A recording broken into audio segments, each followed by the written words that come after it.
여러분 기억하십니까? 지난주 대한민국을 충격에 빠뜨렸던 바로 그 현장. 수억 마리의 러브버그가 계양산을 점령했던 악몽 같은 그날을요. 등산객들의 비명과 함께 SNS를 뒤덮었던 검은 물결.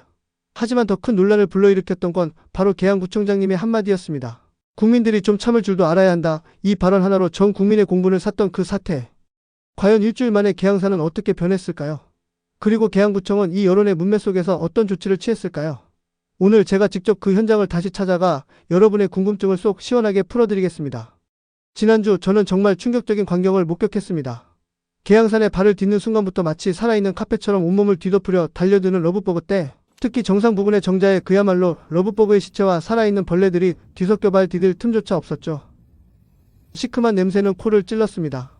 등산은커녕 그저 살아있는 지옥을 걷는 듯한 기분이었어요. 여러분 보이십니까? 제 눈을 의심했습니다. 러브버그가 확실히 없습니다. 깨끗하게 정돈된 정자를 보니 그동안 얼마나 많은 노력이 있었을지 짐작이 갔습니다. 저기 아까 구석에 쌓여있는 푸대 보셨나요? 아마 저 안에 지난주 그 끔찍했던 러브버그 시체들이 가득 차 있을 겁니다. 정말 대대적인 청소 작업이 이루어졌다는 것을 한눈에 알 수 있었습니다. 정상으로 올라가는 계단 역시 마찬가지였습니다. 지난주에는 러브버그 때문에 발 디딜 틈 없던 계단이 오늘은 말끔하게 청소되어 있었습니다. 러브버그도 확실히 많이 사라져서 등산하기가 훨씬 수월했습니다. 그동안 민원 발생으로 일주일 동안 정말 엄청나게 신경 써서 방제 작업을 진행했구나 하는 생각이 절로 들었습니다. 러브버그가 거의 사라져 정말 다행이라는 안도감이 밀려왔습니다. 그렇다면 이 놀라운 변화는 어떻게 가능했을까요? 뉴스 보도를 종합해보면 계양구청은 물론 환경부까지 나서서 대대적인 방제 작업을 펼쳤습니다. 구청장님의 발언 논란 이후 여론의 문매를 맞으며 더욱 적극적으로 움직일 수밖에 없었을 겁니다. 주요 방제 작업으로는 송풍기와 살수 장비를 이용한 물청소, 그리고 포충망을 활용한 직접적인 제거 작업이 있었습니다.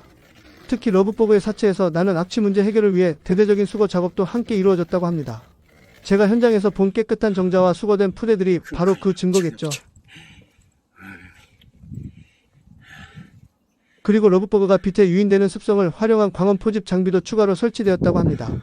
제가 정상 옆에서 본 파리 끈끈이 테이프에는 여전히 수많은 러브버그가 붙어 죽어 있었습니다.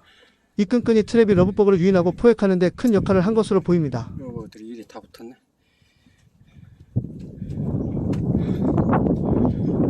시원하다.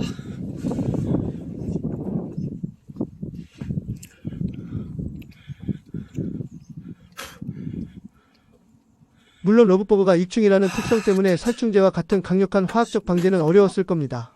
하지만 에어건 살포, 물청소, 끈끈이 트랩 설치, 그리고 사체 수거 등 물리적인 방제와 환경 개선 노력이 집중적으로 이루어진 결과 이렇게 단기간에 놀라운 효과를 볼 수 있었던 것이죠. 시민들의 불편을 최소화하기 위한 총력 지원이 빛을 발한 순간입니다. 러브버그는 2015년 국내에서 처음 확인된 외래종으로 2022년부터 수도권을 중심으로 대발생하고 있습니다. 특히 올해는 계양산에서 이례적으로 대량 발생하며 큰 불편을 초래했죠. 다행히 계양구청과 환경부의 적극적인 대응으로 현재는 러브버그의 개체수가 현저히 줄어들어 등산객들이 한숨 돌릴 수 있게 되었습니다. 하지만 아쉬운 점도 있었습니다. 러브버그 시체가 썩는 시큼한 냄새는 여전히 완전히 사라지지 않았습니다. 이 부분은 시간이 지나야 해결될 문제로 보입니다. 그리고 러브버그는 6월 말에서 7월 초에 가장 많이 나타나고 7월 중순이 넘어가면 개체수가 줄어들고 사멸하는 특성이 있다고 합니다. 이번 방제 작업이 러브버그의 자연적인 소멸 주기와 맞물려 더욱 큰 효과를 본 것일 수도 있습니다.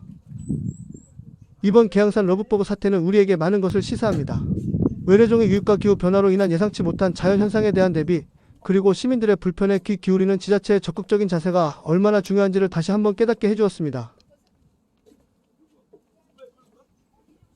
앞으로도 러브버그와 같은 돌발 해충 발생에 대한 지속적인 모니터링과 체계적인 대응 시스템 구축이 필요할 것입니다. 무엇보다 중요한 것은 시민들의 목소리에 귀 기울이고 불편을 최소화하기 위해 끊임없이 노력하는 자세가 아닐까요?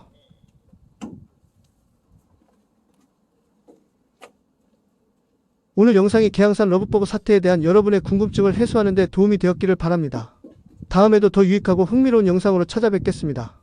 구독과 좋아요, 댓글은 저에게 큰 힘이 됩니다. 다음 영상에서 만나요. 안녕.